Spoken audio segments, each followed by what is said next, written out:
segunda carta del apóstol Pedro, en el capítulo 1, versículo 1. Simón Pedro, siervo y apóstol de Jesucristo, a los que habéis alcanzado por la justicia de nuestro Dios y Salvador Jesucristo una fe igualmente preciosa que la nuestra. Gracia y paz os sean multiplicadas en el conocimiento de Dios y de nuestro Señor Jesús. Como todas las cosas que pertenecen a la vida y a la piedad, nos ha sido dada por su divino poder, mediante el conocimiento de aquel que nos llamó por su gloria y excelencia, por medio de las cuales nos ha dado preciosas y grandísimas promesas, para que por ellas llegaseis a ser participantes de la naturaleza divina, habiendo huido de la corrupción que hay en el mundo a causa de la concupiscencia. Vosotros también, poniendo toda diligencia por esto mismo, añadid a vuestra fe virtud, a la virtud conocimiento, al conocimiento dominio propio, al dominio propio paciencia, a la paciencia piedad, a la piedad afecto fraternal y al afecto fraternal amor. Porque si estas cosas están en vosotros y abundan, no os dejarán estar ociosos ni sin fruto en cuanto al conocimiento de nuestro Señor Jesucristo.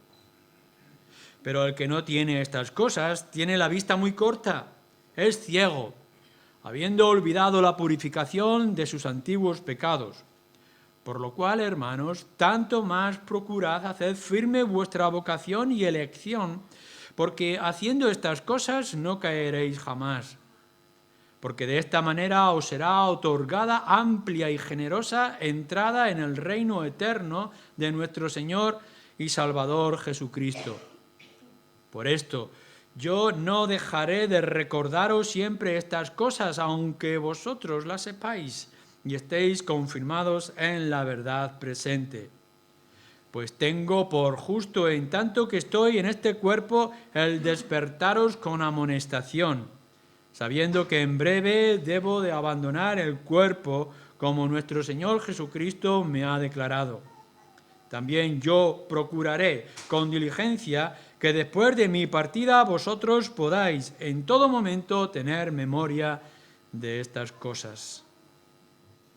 Pero hubo también falsos profetas entre el pueblo, como habrá entre vosotros falsos maestros que introducirán encubiertamente herejías destructoras y aun negarán al Señor que los rescató, atrayendo sobre sí mismos destrucción repentina.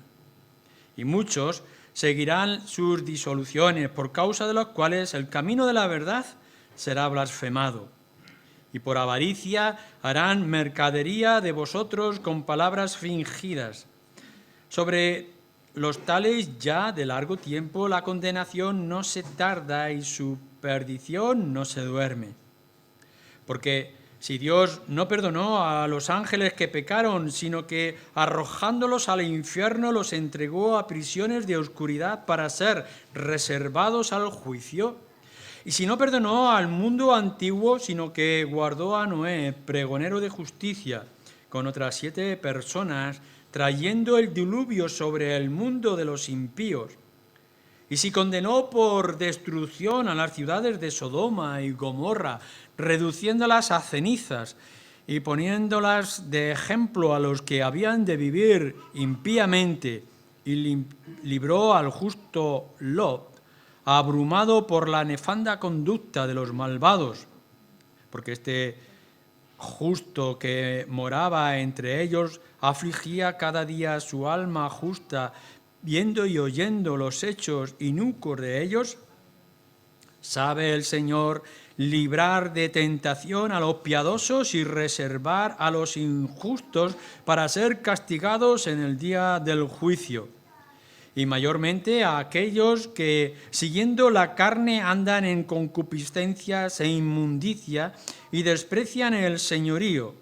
Atrevidos y contumaces, no temen decir mal de las potestades superiores, mientras que los ángeles, que son mayores en fuerza y en potencia, no pronuncian juicio de maldición contra ellas delante del Señor.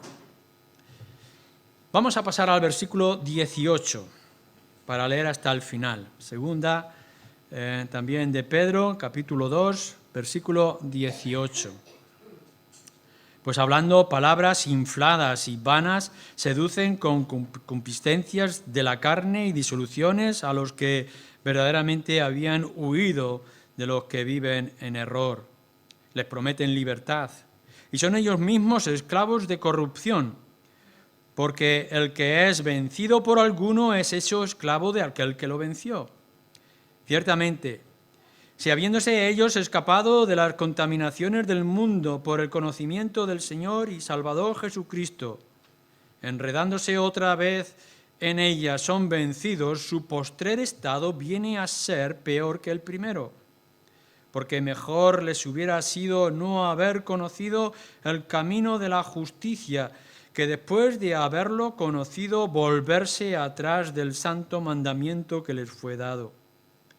Pero les ha acontecido lo del verdadero proverbio: el perro vuelve a su vómito y la puerca lavada a revolcarse en el cieno. Dejamos aquí esta palabra de momento y damos lugar a que Eduardo nos exponga su palabra en esta mañana. Bueno, vamos a pedirle al Señor que nos guíe en esta mañana. Señor y Padre nuestro, como siempre que nos acercamos a tu palabra y a tu presencia, Señor, lo hacemos con reverencia y lo hacemos con dependencia, porque nosotros somos criaturas, tú eres el que habla, nosotros los que escuchamos. Queremos que sea así en esta mañana, Señor, que nos ayudes a entender que dependemos de todo de ti, Señor, y que nos ponemos en tus manos, y que también en esta sumisión recibas la alabanza de todos nosotros. En el nombre de Jesús. Amén. Bueno, en este domingo recojo el guante que sutilmente nos lanzó Luis la semana pasada, tanto a mí como a Mateo, a lo mejor de manera profética, quién sabe, en el que decía que hoy pues, lo suyo sería que trajéramos un mensaje de exhortación o de reflexión del año que ha pasado, los propósitos para el nuevo año, y así he querido hacerlo. Y no soy yo muy dado a estas cosas, porque para mí el fin del año pues básicamente es lo que significa un año. La Tierra ha dado una vuelta alrededor del Sol y básicamente estamos físicamente en la misma posición que estábamos hace 365 días en este universo tan grande en el que el Señor nos ha puesto, ¿no? Pero bueno, además tenemos la reciente Navidad, las fechas de la Navidad,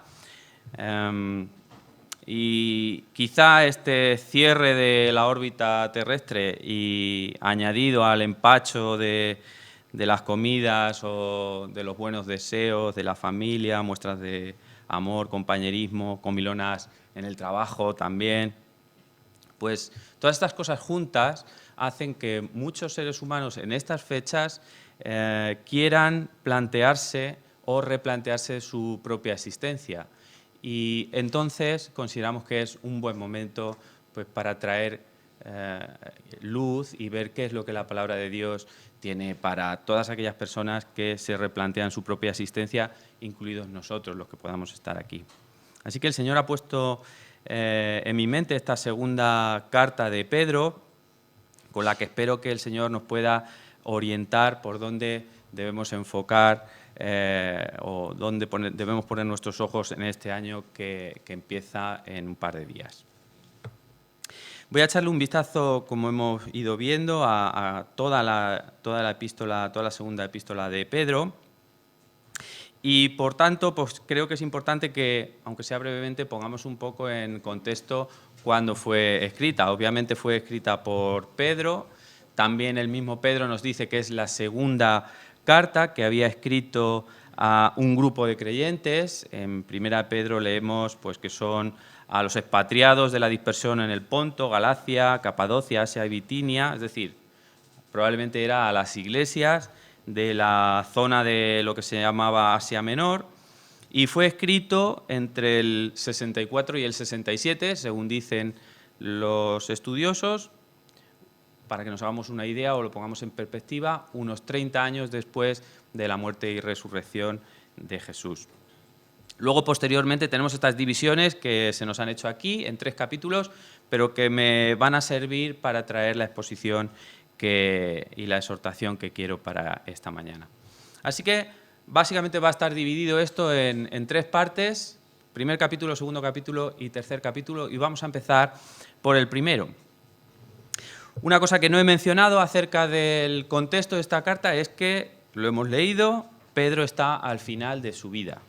Y lo sabe por una revelación directa del Señor Jesús. No sabemos cómo o de qué manera, pero sí que Pedro expone ahí en el versículo 14 del primer capítulo: sabiendo que en breve debo abandonar el cuerpo, como nuestro Señor Jesucristo me ha declarado. Está al final de su vida.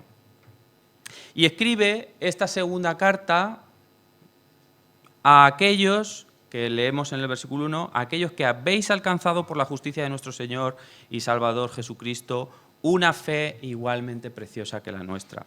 Así que Pedro está escribiendo concretamente, como ya hemos adelantado antes, a los creyentes, Se está dando cuenta Pedro en estos momentos, después de esa revelación que ha recibido del Señor, que un ciclo está llegando al final. En este caso es la propia vida de Pedro.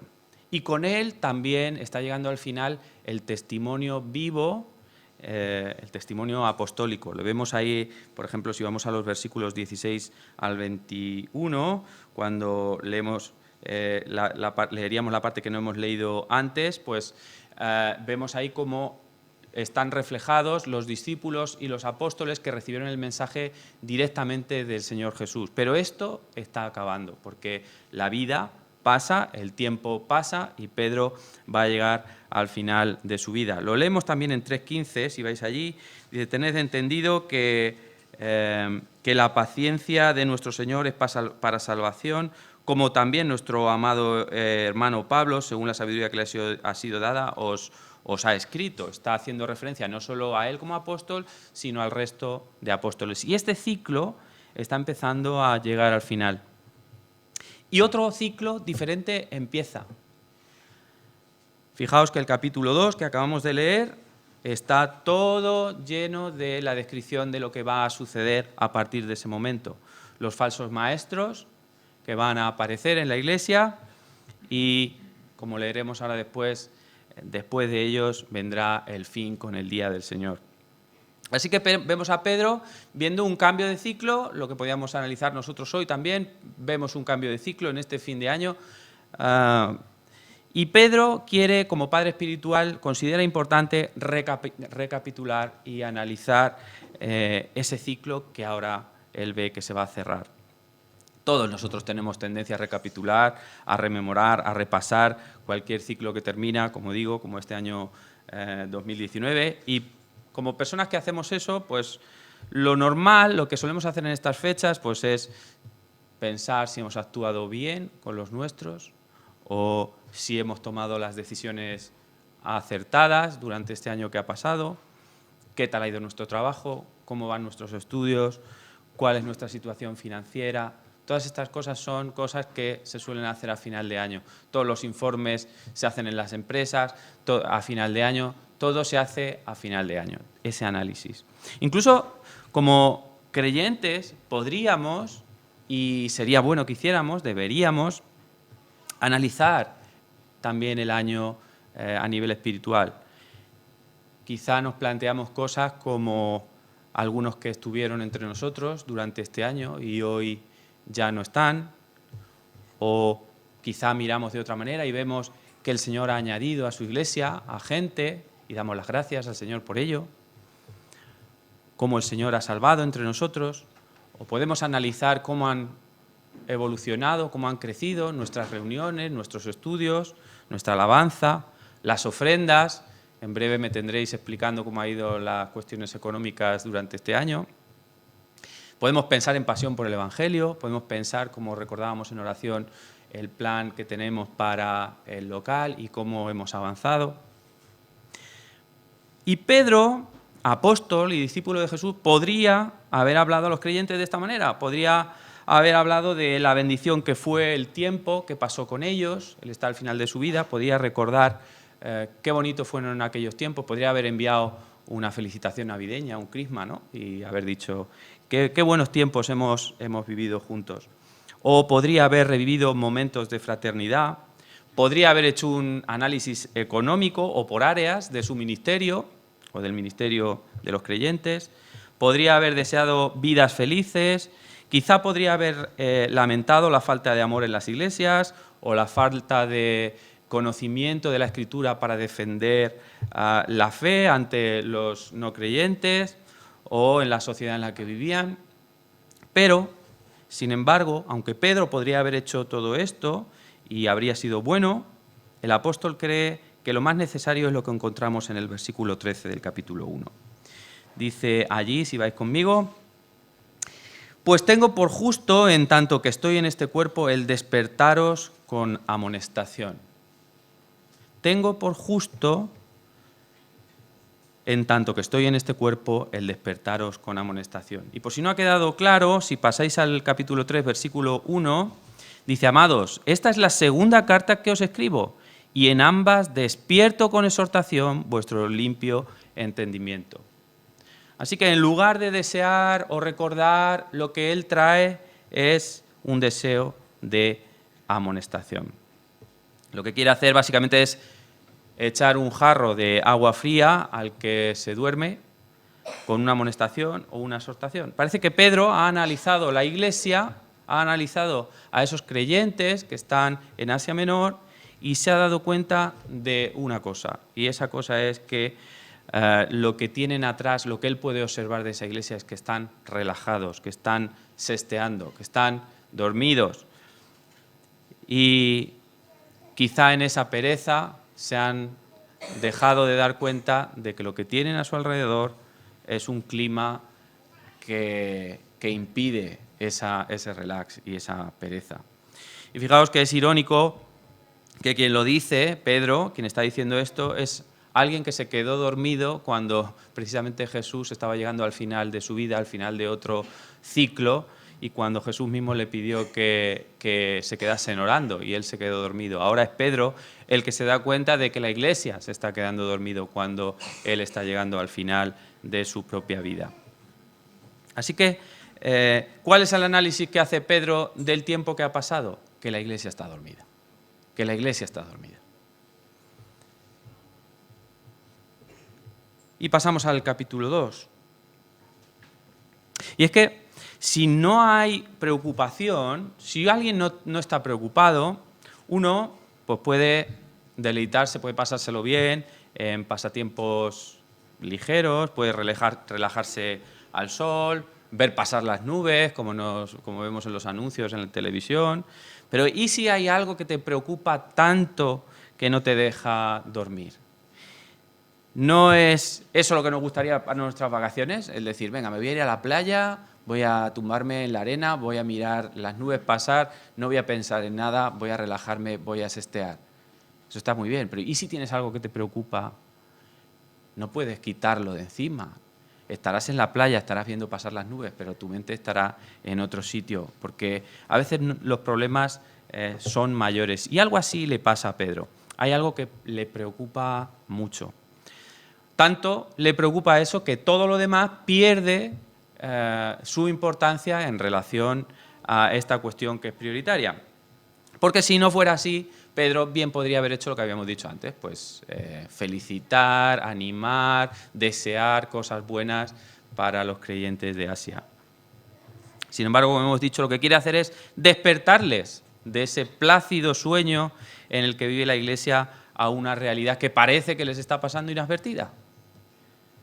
Y si vamos al versículo primero del capítulo 2, lo leemos allí. Pues hubo también falsos profetas entre el pueblo, como habrá entre vosotros falsos maestros, que introducirán encubiertamente herejías destructoras y aún negarán al Señor que los rescató, atrayendo sobre sí mismos destrucción repentina.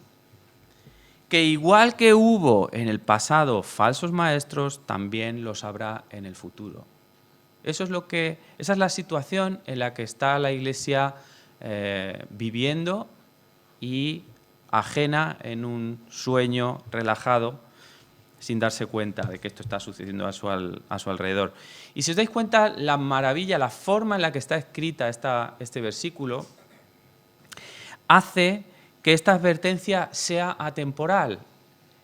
No depende del tiempo en el que fue escrita. Está escrita de una forma que la hace vigente, la hace actual. Para nosotros también hoy, para esta iglesia también. La advertencia de Dios a través del apóstol Pedro es para nosotros también hoy. Porque dice, hubo también falsos profetas entre el pueblo, como habrá entre vosotros falsos maestros. Los hubo en el pasado y los habrá en el futuro. Y el capítulo 3 habla de la venida del Señor. O sea que esto está hablando todo el futuro hasta que el Señor venga. Entre nosotros, hermanos, también puede haber falsos maestros y profetas en el contexto de nuestra sociedad. Pensadlo de la siguiente manera, los falsos maestros del futuro de la Iglesia a la que le estaba dirigiendo en primera instancia esta carta a Pedro, son los falsos maestros del pasado para nosotros. Pero nosotros tenemos en adelante también falsos maestros que vendrán. ¿Y quiénes son esos falsos maestros que podemos encontrar a nuestro alrededor? En la época de Pedro había cosas concretas que podríamos leer. La carta tiene mucho que podemos sacar, yo solamente me voy a centrar en algunos detalles. Pero ¿qué podemos encontrar a nuestro alrededor de falsos maestros? Bueno, hay grandes falsos maestros que podemos ver. Están los grandes teólogos, entre comillas, que niegan la inspiración de la Biblia o que la Biblia es perfecta y es inerrante y es válida para nosotros hoy. O gente que está enseñando lo que ya la Biblia nos advierte en otros lugares, que lo malo es bueno y lo bueno deja de ser bueno y pasa a ser malo.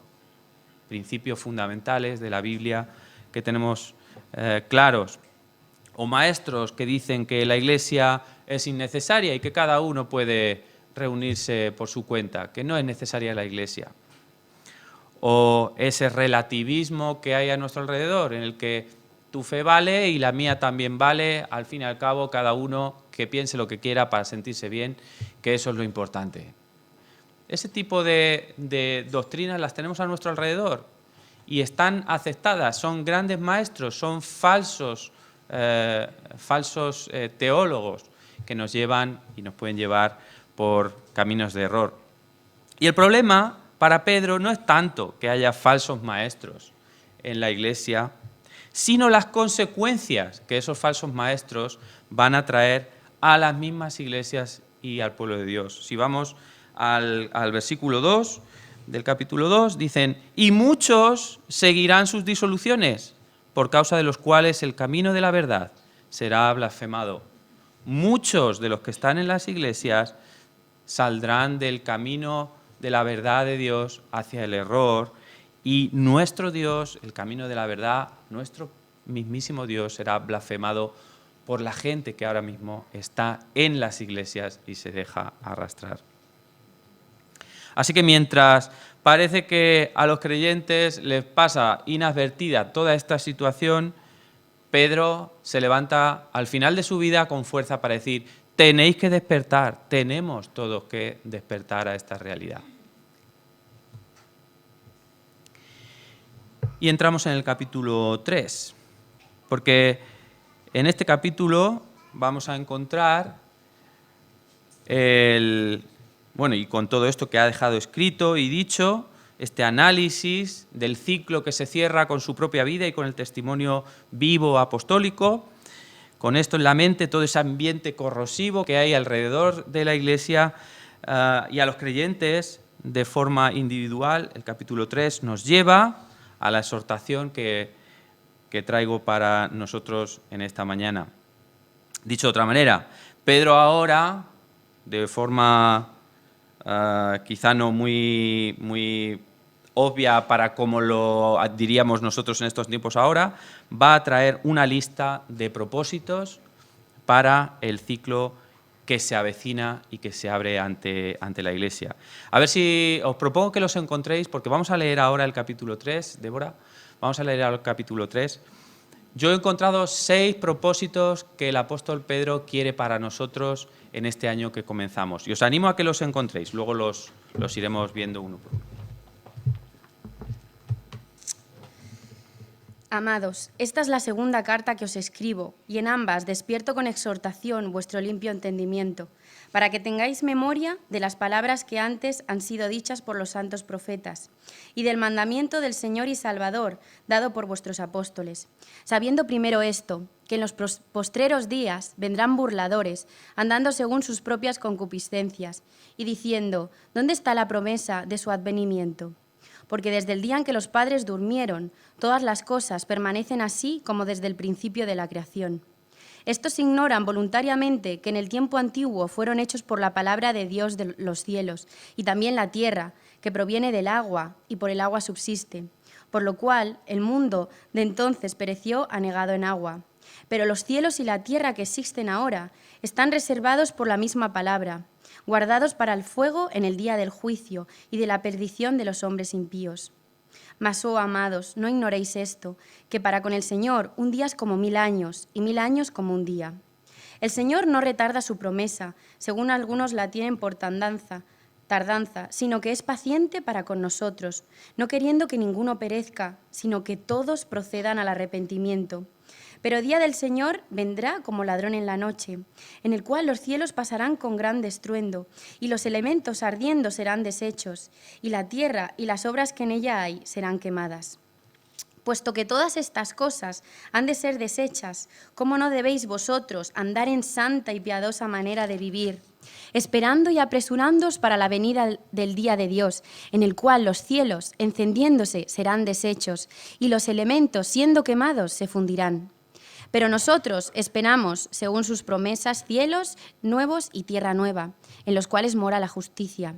Por lo cual, oh amados, estando en espera de estas cosas, procurad con diligencia ser hallados por Él sin mancha e irreprensibles, en paz. Y tener entendido que la paciencia de nuestro Señor es para salvación, como también nuestro amado hermano Pablo, según la sabiduría que le ha sido dada, os ha escrito casi en todas sus epístolas, hablando en ellas de estas cosas, entre las cuales hay algunas difíciles de entender, las cuales los indoctos e inconstantes tuercen, como también las otras escrituras para su propia perdición. Así que vosotros, oh amados, sabiéndolo de antemano, guardaos, no sea que arrastrados por el error de los inicuos, caigáis de vuestra firmeza. Antes bien, creced en la gracia y el conocimiento de nuestro Señor y Salvador Jesucristo. A Él sea la gloria, ahora y hasta el día de la eternidad. Amén. Hay mucha amiga aquí de la que hablar, pero quiero que nos centremos en esos 6 propósitos que creo que se pueden extraer de aquí para la Iglesia, que son vigentes, como hemos dicho ahora, y hasta el día en el que el Señor vuelva.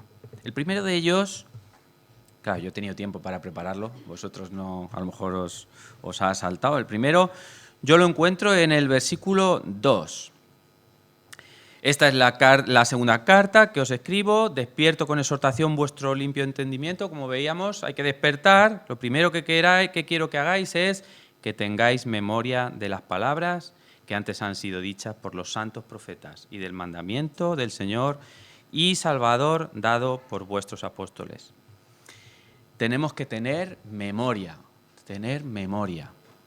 Las palabras de los profetas y del mandamiento del Señor y Salvador dado por los apóstoles, ¿qué es?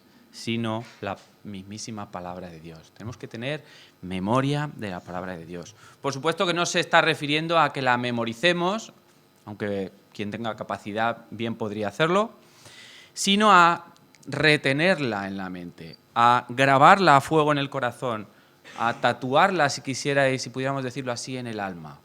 Como leemos en Josué, ¿qué le dice Dios a Josué? Nunca se apartará de tu boca este libro de la ley, sino que de día y de noche meditarás en él. para que guardes y hagas conforme a todo lo que en él está escrito, porque entonces harás prosperar tu camino y todo te saldrá bien. Recuerda, piensa, lee, accede a la Biblia siempre que puedas y ponla en práctica en tu caminar. Fijaos que no es otra cosa como palabra de hombres o cosas que podamos leer en otros contextos, libros de autoayuda, pueden estar bien, pero de esto no es de lo que habla el apóstol Pedro. El apóstol Pedro está hablando de las cosas que dijeron los profetas y el Señor a través del fundamento apostólico. Fundamento apostólico que es el cimiento en el que está construida la Iglesia. Y la Biblia, si la miramos y la conocemos, sabemos que es muy extensa. ¿Sobre qué cosas quiere Pedro entonces que tengamos memoria? Concretamente lo vemos en el versículo 4.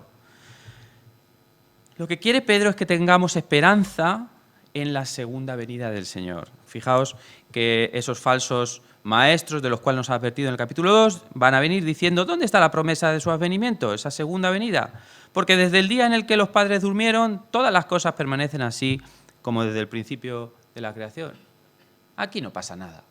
Aquí no pasa nada. Tanto que decís que va a venir, pero aquí no viene nadie. Y han pasado 2000 años y todavía no ha venido el Señor. Pero Pedro quiere que tengamos recuerdo, que tengamos en mente, que tengamos memoria sobre todo en esto.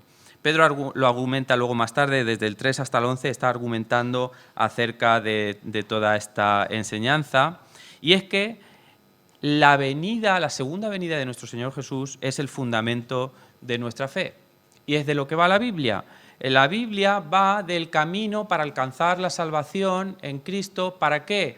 Para poder volver a estar en comunión con nuestro Creador cuando el Señor venga y el reino de Dios sea restaurado y la creación sea hecha nueva, y entonces todos podamos vivir en comunión con el Dios que nos creó en el plan en el que Él tenía para nosotros.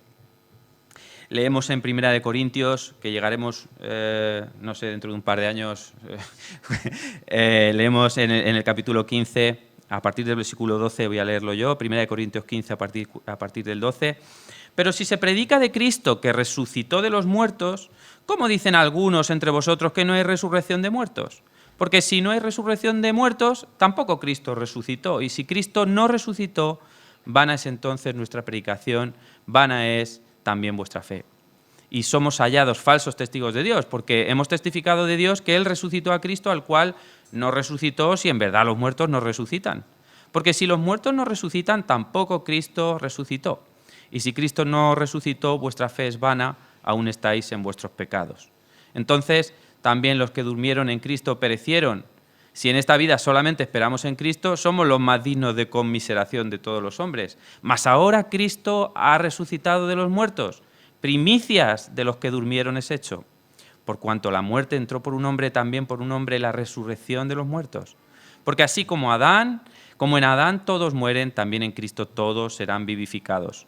Pero cada uno en su debido orden. Cristo, las primicias. Luego, los que son de Cristo en su venida. Luego, el fin, cuando entregue el reino al Dios y Padre, cuando haya suprimido todo dominio, toda autoridad y potencia, porque preciso es que Él reine hasta que haya puesto a todos sus enemigos debajo de sus pies.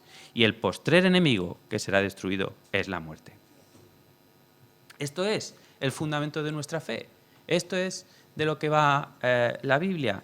El ataque de los falsos maestros, por tanto, va contra la misma línea de flotación de nuestra fe. Si todo esto no tiene sentido, si la resurrección y la segunda venida no tienen sentido, esto no sirve para nada. Esto no sirve para nada, y llevarían razón. El primer propósito, por tanto, que os propongo para este año que entra es que tengamos presente en todo tiempo que la segunda venida de nuestro Señor es tan cierta como que el sol ha salido esta mañana. Fijaos, estaba pensando en los propósitos que se pueden hacer los hombres. Mindfulness. ¿Sabéis lo que es el mindfulness ahora? Está tan de moda. El mindfulness es el estar consciente de todos nuestros músculos, de toda nuestra respiración, meditar todo el rato sobre esas cosas, porque al parecer relaja, Pero en contrapartida a esto, yo os digo, ser conscientes en todo momento, en toda circunstancia, de que el Señor está por venir y que esa esperanza es la que nos espera para este año. Primer propósito. Segundo propósito, yo lo encuentro en el versículo 11, vamos allí, 3:11, puesto que todas estas cosas han de ser deshechas, ¿cómo no debéis vosotros andar en santa y piadosa manera de vivir? Esperando y apresurando para la venida del día de Dios, etcétera, etcétera. Segundo propósito, andar en santa y piadosa manera de vivir. Si todo esto que hemos dicho, o sea, todo esto que vivimos hoy día es la antesala de lo que acabamos de decir, que está por venir con el Señor, debemos estar preparados para ese momento. No sé si habéis tenido todos, quizá no, pero casi todos habréis tenido una primera cita con un chico o una chica que os guste o os ha gustado. ¿Qué es lo que pasa cuando tenemos esa primera cita? Nos arreglamos, nos preparamos, sobre todo las chicas podéis cambiaros 10 veces de vestido hasta que creéis que estáis como queréis. Y estáis hasta el último minuto haciendo ¿qué? Comprobando que todo está perfecto y todo está en su sitio. En el último espejo del ascensor os vais a mirar por última vez, antes de que ya no podéis volver a veros. Incluso ahora con los móviles, ya con las cámaras, justo antes todavía queda lugar para una última miradilla, ¿no? ¿Y por qué hacemos esto? Porque lo que viene después es lo importante. Lo que viene después es lo importante. Lo de antes es solo un preparativo. Es solo un preparativo durante el que estamos buscando la perfección para el amado, en este caso. ¿Y cuál es la forma de prepararnos ante esas cosas que Pedro nos anuncia que vendrán con el día del Señor? Andando en santa y piadosa manera de vivir. Andando en santa y piadosa manera de vivir. Que básicamente es alejarnos del pecado, que es consagrarnos para el Señor, que es andar en las cosas que el Señor quiere que caminemos. Así que, segundo propósito, igual que hay gente que se va a proponer iniciar el gimnasio, seguramente el GoFit en enero tendrá un montón de nuevas matrículas, nosotros nos proponemos actividad espiritual, andar, caminar, vivir de una manera santa y piadosa. Ese sería el segundo propósito para la Iglesia que Pedro nos está trayendo aquí en el capítulo 3. Tercer propósito para este año. Lo leemos en el versículo 14. Por lo cual, oh amados, estando en espera de estas cosas, estamos esperando estas cosas, procurad con diligencia ser hallados por Él sin mancha e irreprensibles en paz. Tercer propósito, esperando y apresurándonos para la venida del día de Dios. Pero esperar y apresurarnos, esto lo vemos, creo que lo he leído mal, en el versículo 12, perdonad. Esperando y apresurándoos para la venida del día de Dios, en el cual los cielos, encendiéndose, serán deshechos y los elementos, siendo quemados, se fundirán.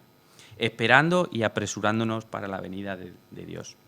¿Cómo puede ser esto de esperar y apresurarnos? ¿No parecen dos términos que están contrapuestos? ¿Cómo podemos esperar y apresurarnos? Si además esto no depende de nosotros, sino que es cosa de Dios, el Señor vendrá cuando Dios quiera, ¿cómo podemos hacer esto? Bueno, el caso es que cuando esperamos algo que estamos deseando con todas nuestras fuerzas, y es cierto que va a llegar, esperas con mucha ilusión, acordándote todo el tiempo, cada minuto del día, casi como una obsesión, porque es lo que tu corazón está esperando que llegue. Fijaos, ahora se acercan el tiempo de los Reyes. ¿Qué hacen los niños en los días de antes? Es una obsesión. ¿Por qué? Porque están deseando, saben que va a llegar ese momento y lo desean hasta el punto que hay que decirles, niño, acuéstate, que incluso les cuesta dormirse, porque en su mente solo está esa esperanza de los regalos que llegan. Pero es que tenemos que esperar por una razón. La espera es para salvación. La espera es para salvación. Fijaos, en 3.15 lo podemos ver. Tened entendido que la paciencia de nuestro Señor es para salvación. Es para salvación. Y en 3.9 antes, el Señor no retarda su promesa, según algunos la tienen por tardanza, sino que es paciente para con nosotros, no queriendo que ninguno perezca, sino que todos procedan al arrepentimiento. Así que tenemos que esperar con paciencia, porque el Señor todavía tiene a gente que salvar. Fijaos, Dios mismo, esto es curioso, yo no me había dado cuenta hasta ahora, Dios mismo ejercita la paciencia para liberar a esta naturaleza caída del propio pecado. Lo vemos ahí en el versículo 15. Tened entendido que la paciencia de nuestro Señor es para salvación. Dios mismo está ejercitando la paciencia para que todos los que han de ser salvos lleguen a serlos. Así que tenemos que esperar de esa manera. Pero ¿cómo podemos apresurarnos? ¿Qué es lo otro que nos decía? Pues teniendo todo listo, la maleta hecha en la puerta, como cuando algunas habéis dado a luz y preparáis la maleta, la dejáis en la puerta, está todo preparado, estáis apresurados para que en cualquier momento podamos salir corriendo, podamos dar el salto, no estar relajados precisamente, que es contra lo que nos está advirtiendo Pedro. Teniendo en mente en todo momento esa realidad que está por venir por delante de nosotros y para nuestra propia bendición. Por tanto, tercer motivo, estar preparado, podría decir alguien en el mundo, estar preparado y tener unos ahorros para lo que ocurra durante este año. Nosotros, ¿qué es lo que decimos como pueblo de Dios? Tenemos que tener todo preparado para lo que está por venir. Tenemos que tener todo preparado para lo que está por venir, esperando y apresurándonos para la venida del día de Dios, que no sabemos cuándo será. Cuarto motivo. Ahora sí, versículo 14, me había adelantado. Por lo cual, oh amados, estando en espera de estas cosas, procurad con diligencia ser hallados por Él sin mancha e irreprensibles en paz. Procurando ser hallados por Él sin mancha e irreprensibles en paz.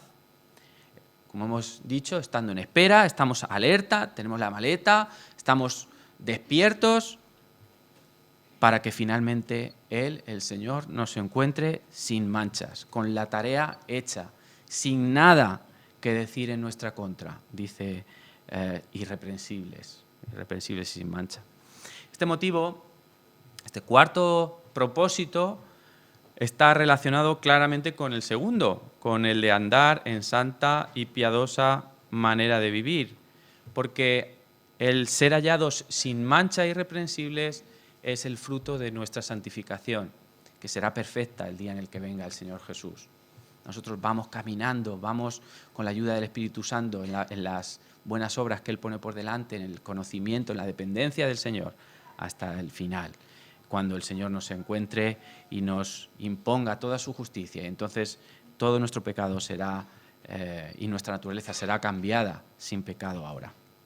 Así que esperando sí, pero no inactivos. En expectación sí, pero también en acción, cumpliendo con nuestra tarea de santificación y mortificación del pecado que todos debemos estar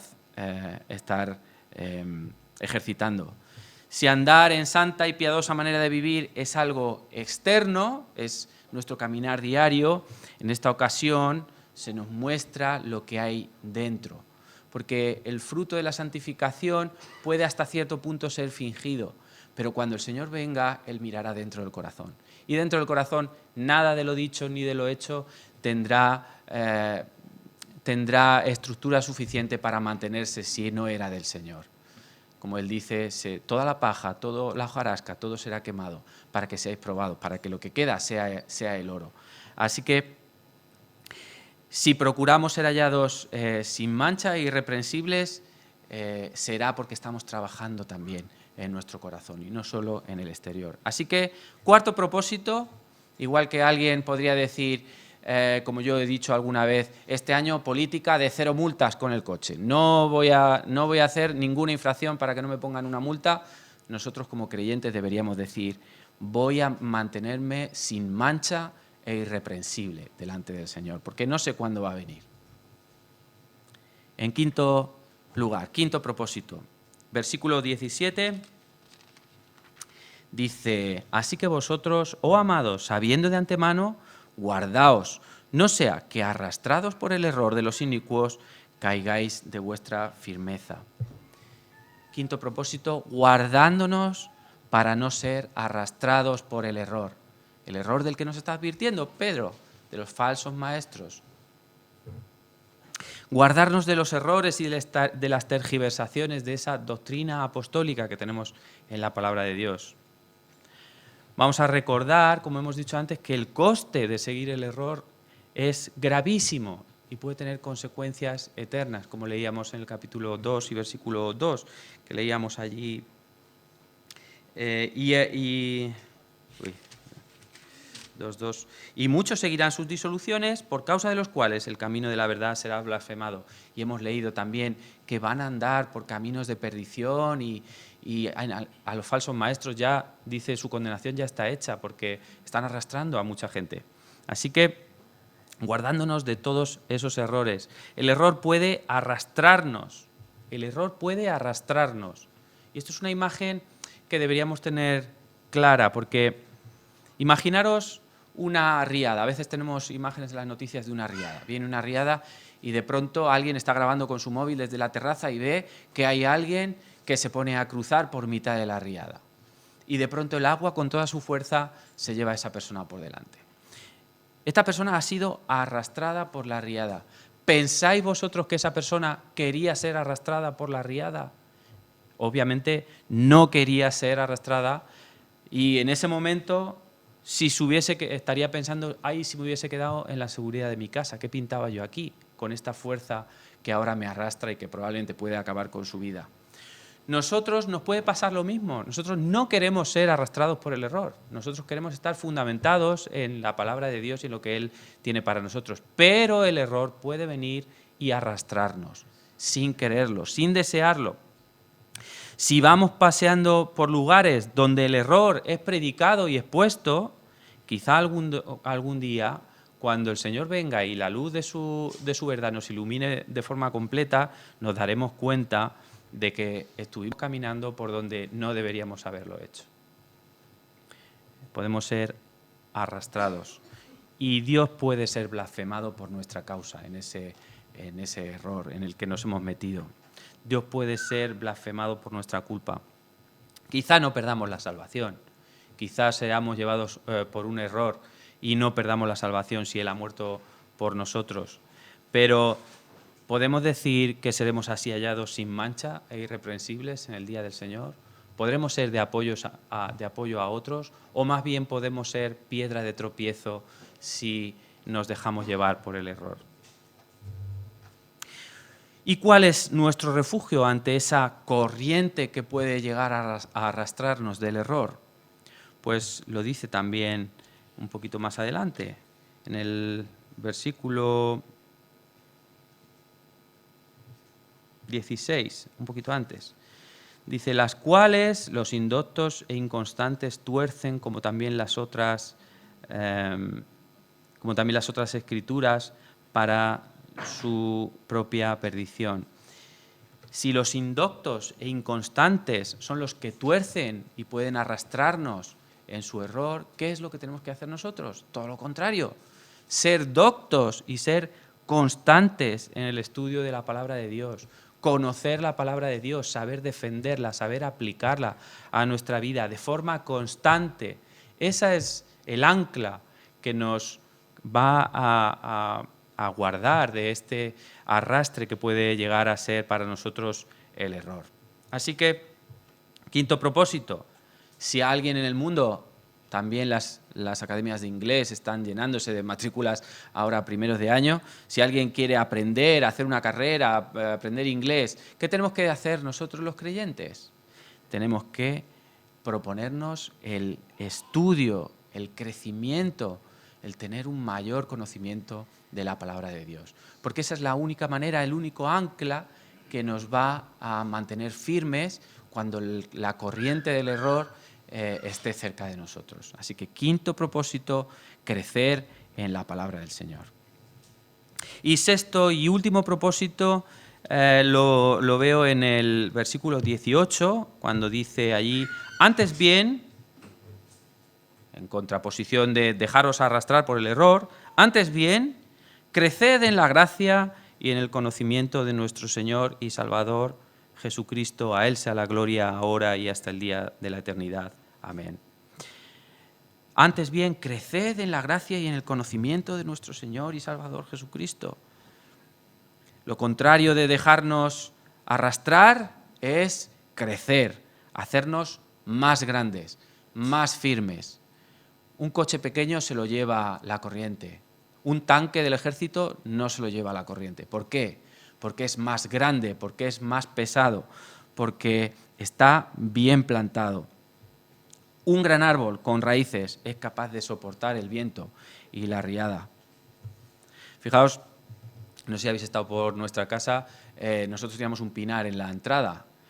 Un día vino aire y un pino cayó encima de la carretera y no pilló, gracias a Dios, no pilló a nadie que pasara por allí. Tuvimos que analizar qué había pasado. Eran árboles tan altos que parecía que tenían unas raíces enormes, pero no las tenían, no tenían raíces. El aire los tiró y después de ese habrían ido todos los demás si no los hubiéramos quitado antes para evitar el peligro. ¿Cómo podemos entonces nosotros afianzar esas raíces? ¿Cómo creceremos de esta manera? ¿Qué dice Pedro?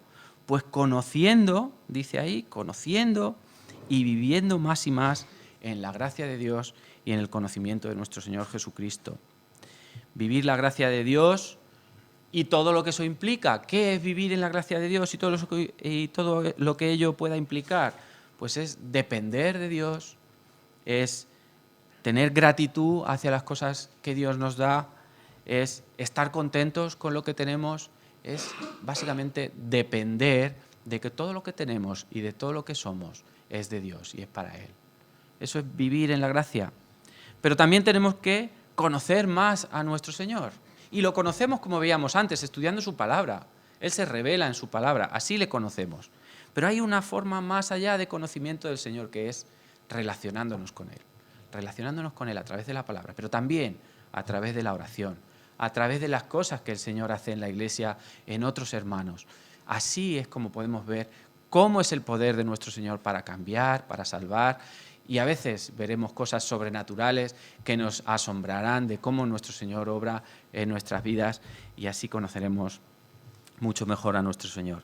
Crecer en gracia y conocimiento del Señor, sexto motivo, en contraposición con lo que podría decir alguien parecido en el mundo, ¿no? Vamos a crecer en la relación entre pareja o con mis padres o con mis compañeros, etcétera, cosa que está muy bien. Nosotros como creyentes tenemos que pensar en crecer en la relación con Dios. Estos son los 6 motivos que creo que Pedro trae para la Iglesia, motivos atemporales, vigentes para nosotros hoy, porque el análisis que Pedro hace es el mismo que nosotros podemos hacer.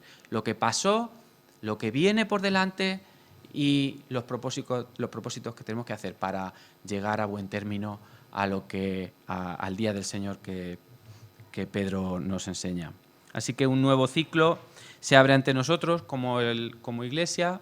Podemos llamarlo un año nuevo, si queréis, un año nuevo que comienza, pero no es nada comparado con el nuevo ciclo y verdadero que realmente está por venir, que es la venida del Señor y el cielo nuevo y la tierra nueva.